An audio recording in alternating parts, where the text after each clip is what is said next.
Toute sa vie, elle en portera le poids. De 12 à 17 ans, Dawa a été violée par son père. En 2016, elle a entamé un long chemin en portant plainte. Et elle a eu la chance d'obtenir un procès à Agen en septembre dernier.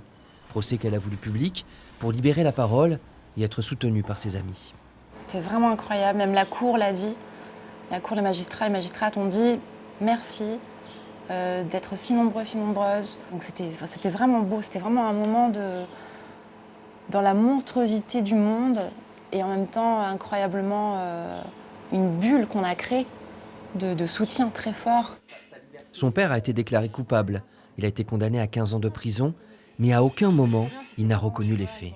J'avais l'espérance de même une phrase, quelque chose, en mode « Ah oui, c'est vrai » ou voilà. Mais non, il n'y a rien eu du tout. Et c'est souvent le cas.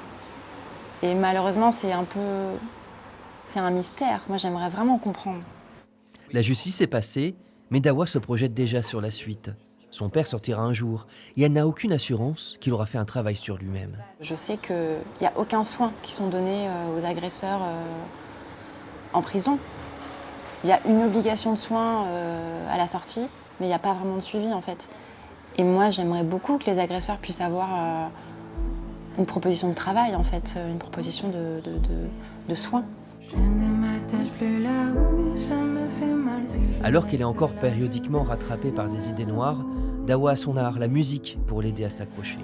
Le jour où mon père m'a relâché, entre guillemets, enfin c'est pas entre guillemets, m'a relâché et m'a déposé chez ma mère, le moment où il a traversé la porte en sortant de chez ma mère, j'ai commencé à jouer du piano.